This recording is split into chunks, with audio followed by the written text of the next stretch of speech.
మనం తెలుసుకోవాల్సిన పునాది సత్యాలలో మొట్టమొదటిది యేసుక్రీస్తు ఎందుకు నిజమైన దేవుడు అనేది ఒకటి, దైవ త్రిత్వం ఏంటి అనేది ఒకటి. ఇదంతా కూడా యేసుక్రీస్తునందు మనం తెలుసుకోవాల్సిన విషయం. దీని గురించి నేను సమగ్రంగా వివరించాను. కాబట్టి దైవ త్రిత్వాన్ని గురించి, యేసుక్రీస్తుని గురించి ఇంకా మీరు తెలుసుకోవాలనుకుంటే మాట్లాడిన అంశాన్ని దయచేసి వినండి. అందులో మీకు మంచి సమాచారం దొరికిద్ది. ఒకటి. రెండవది ఏం చెప్పానంటే మారు మనస్సు అనే విషయం ఒకటి ఉంది మనం తెలుసుకోవాల్సింది. అంటే ప్రాథమిక పాఠాలు ఇవన్నీ కూడా, మొదటి తరగతి పాఠాలు అన్నమాట. మీకు తెలియవని కాదు, తెలిసిన మళ్ళీ ఒక్కసారి ఎందుకు మీకు ఇవన్నీ వివరిస్తున్నానంటే, ఇవన్నీ మీరు తీసుకొని మీరు ఇతరులతో పంచుకోవాలి. మనతో ఉన్నటువంటి వాళ్ళకి, మిగిలిన వాళ్ళకి ఈ విషయాలు అవగాహన ఉందో లేదో తెలుసుకొని వాళ్ళకి అవగాహన కల్పించాలి. దానికి మీరు నడుం కట్టాలి. మనిషి మనిషికి నేను ఎక్కడ చెప్పేది? దేవునికి స్తోత్రం, హల్లెలూయా. కానీ మీరెందుకున్నారు? మీరు కూడా వాక్యం వింటున్నారుగా. మీ బాధ్యత ఏంటంటే నేను చెప్పిన విషయాలు నీకు అర్థమైన కాడికి నువ్వు ఇతరులతో పంచుకొని ఇతరులను బలపరచాలి, విశ్వాసంలో స్థిరపరచాలి. తమ్ముడా, ఇది నీ బాధ్యత. చెల్లి, ఇది నీ బాధ్యత. సంఘం అంటే అది. అంతేగాని ఏదో తిరణాలకు వచ్చినట్టు రావటం, కాసేపు కూర్చోవడం, పోవటం కాదు. అరే, నేను తెలుసుకోవాల్సినవి కొన్ని ఉన్నాయి, నేను నేర్చుకొని ఇతరులకు నేర్పాల్సినవి కొన్ని ఉన్నాయనే విషయం నీకు గ్రహింపు కావాలి. అందుకే చెప్తున్నా.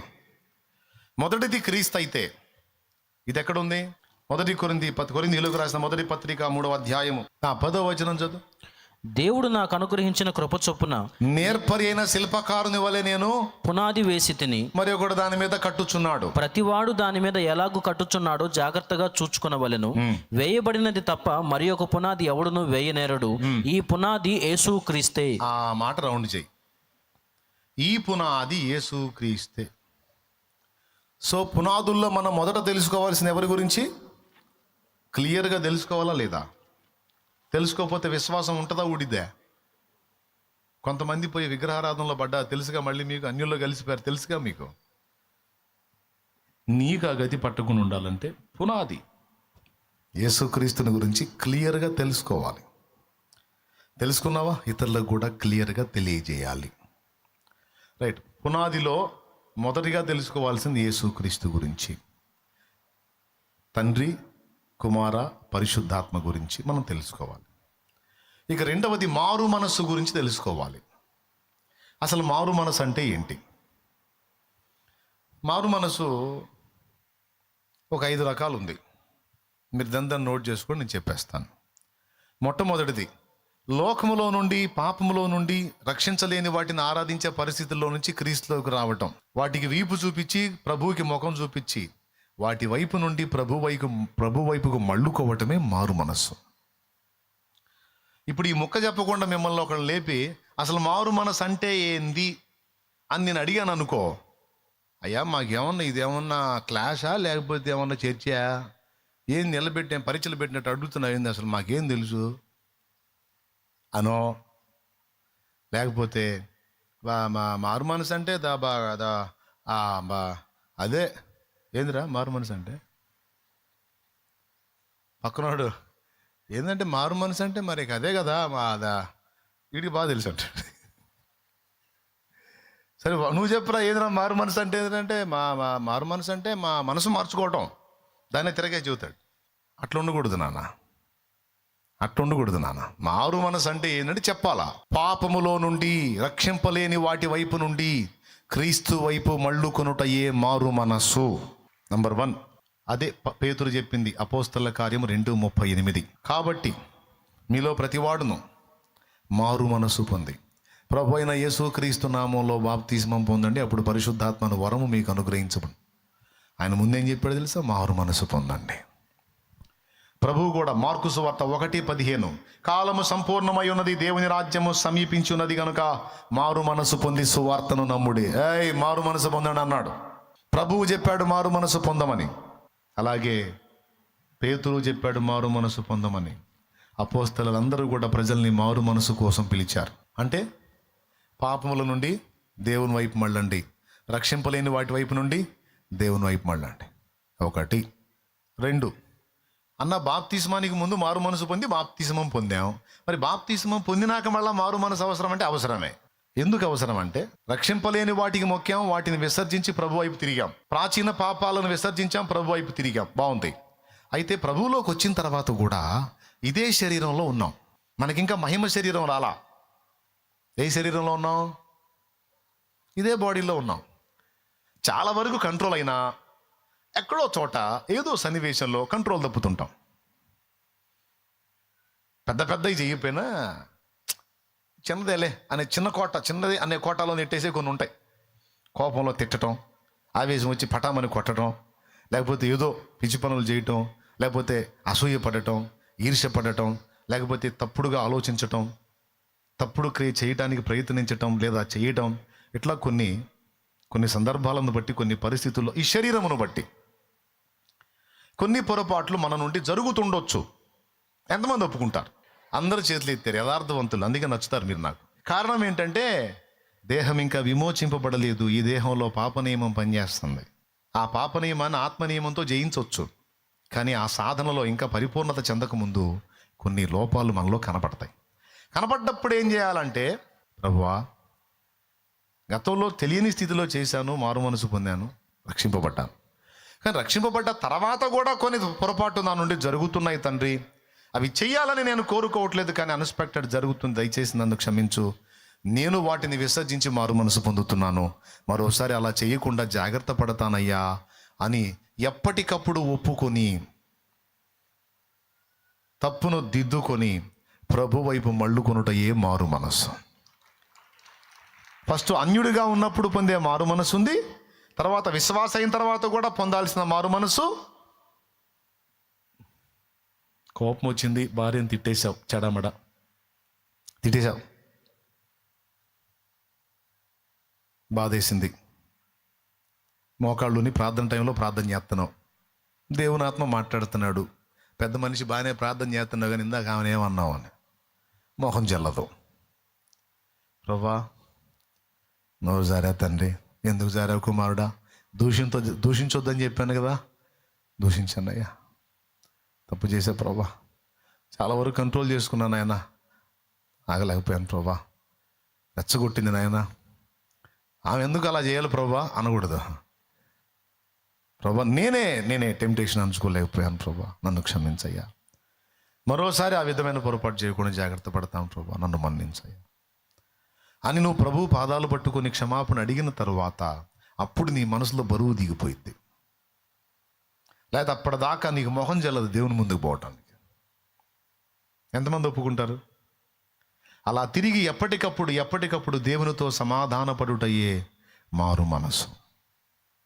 2 అంటే మారు మనసులో రకాలు. 3వది పాస్టర్లు పొందాల్సిన మారు మనసు. విశ్వాసులకే కాదు, పాస్టర్లకు కూడా ఉంది మారు మనసు. ఎందుకంటే యథా రాజా తథా ప్రజ అని నాయకుడు ఎలాగో విశ్వాసులు అలాగే కదా. అందుకని దేవుడు ఏం చేస్తాడంటే అచ్చంగా విశ్వాసులకే కాదు నాయకులు కూడా కౌంటర్ వేస్తాడు. ఇది ప్రకటన గ్రంథం 2వ అధ్యాయంలో 3వ అధ్యాయంలో 2 అధ్యాయాలలో 7 సంఘాలకు లేఖలు రాస్తూ 5 సంఘాల దూతలకు మారు మనసు పొందమని పిలుపునిచ్చాడు. ఎఫెసులోనున్న సంఘపు దూతకి ఇలాగు రాయుము అని చెప్పి నువ్వు మారు మనసు పొందితేనే సరి అంటాడు. పెర్గములోనున్న సంఘపు దూతకి ఇలాగు రాయుము అని చెప్పి నువ్వు మారు మనసు పొందితేనే సరి అంటాడు. తుయతైరా సంఘములో ఉన్న దూతకి ఇలాగు రాయుము అంటాడు, నువ్వు మారు మనసు పొందితేనే సరి. దానికి మారు మనసు పొందడానికి టైం ఇచ్చాను, అది మారు మనసు పొందట్లేదు. ఇట్లాగా 5 సంఘాల దూతలకు, సార్దిస్, లవోదికయ, మొత్తం 5 సంఘాల దూతలకు మారు మనసు పొందండి రా అన్నాడు. మరి పాస్టర్లకు కూడా పొందాలి మారు మనసు. ఎందుకంటే పాస్టర్ల దగ్గర ఉండే పాస్టర్ల దగ్గర ఉంటాయి. అర్థమైందా? దేవునికి స్తోత్రం. జనానికి చెప్పి ప్రార్థన చేయండి అని ఏం చేయడు ప్రార్థన. బాగా వాక్యం చదవాలి, వాక్యం ఖడ్గం, వాక్యం పాలు, వాక్యం మిల్క్ అని చెప్పి ఎన్ని చెప్పి ఏం చదవడు వాక్యం. దేవునికి స్తోత్రం కలుగును గాక. హల్లెలూయా.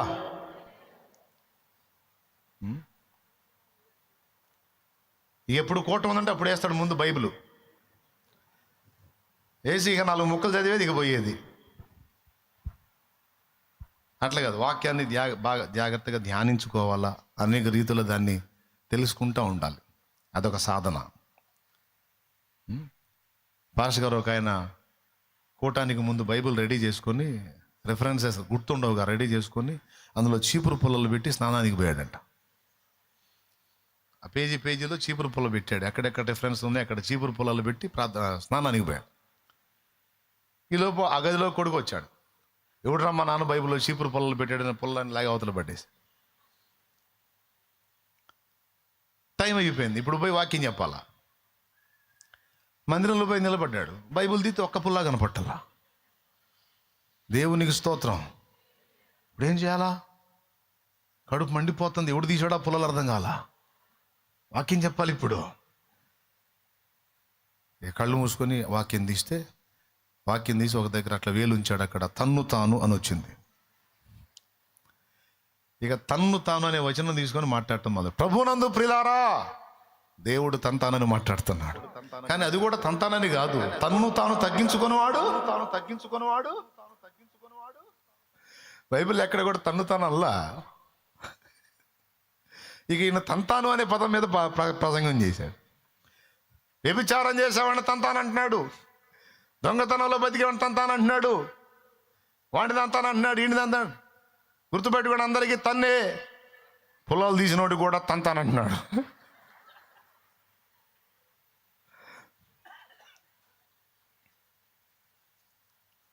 అంతేనా? దైవజనుడు సిద్ధపడాల్సింది అంతేనా? ఆత్మీయ బిడ్డలు ఆత్మీయంగా బలాభివృద్ధి పొంది వారు కూడా దైవుని పాత్రలగునట్లుగా వారు పెంచి పోషింపబడేటట్టు శ్రేష్టమైన సంగతిని వారికి అందించాలి అనే దృక్పథం దైవజనుడికి ఉండాలి.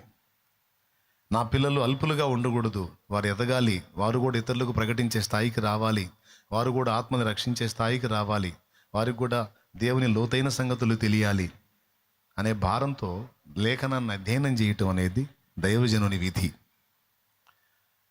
అలా చేయనప్పుడు వాడు బాధ్యత రాహిత్యంగా ప్రవర్తిస్తున్నాడు. అలా ఉన్నవాడిని మరి దేవుడు ఏమని పిలుస్తాడు? మారు మనసు పొంది అంటాడా?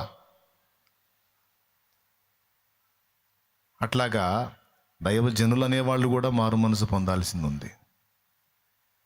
ఇది 3. 4వది బోధ విషయంలో మారు మనసు. బోధ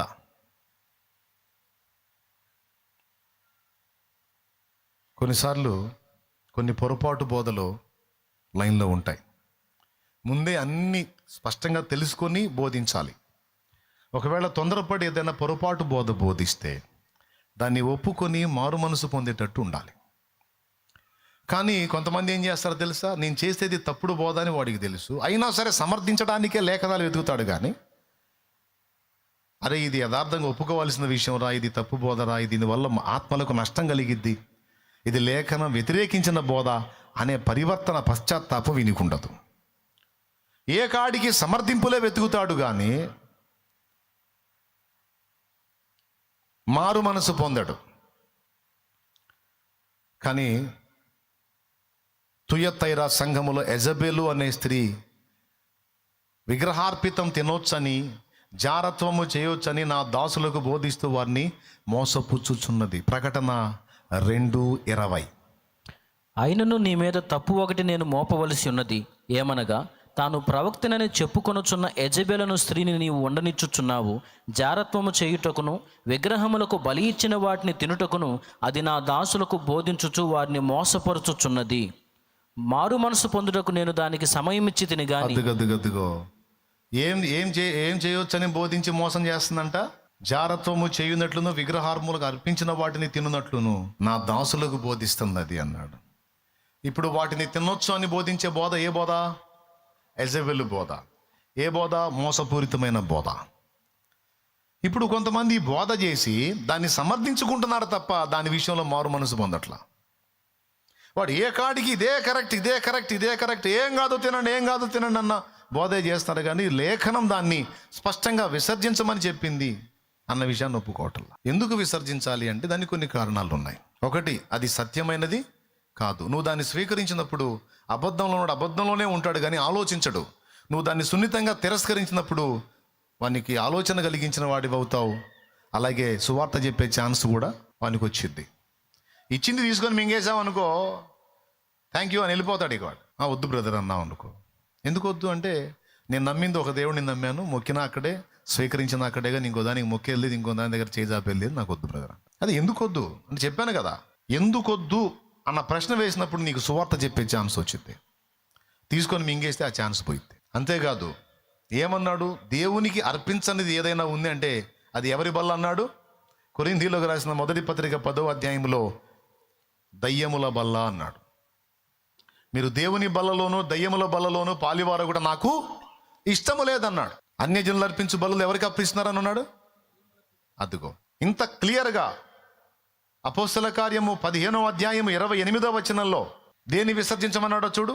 విగ్రహములకు అర్పించిన వాటిని, రక్తమును, గొంతు పిసికి చంపిన దానిని, జారత్వమును విసర్జింపవలెను. అదుగో, ఈ అవశ్యమైన చాలా క్లియర్గా ఉన్నాయి.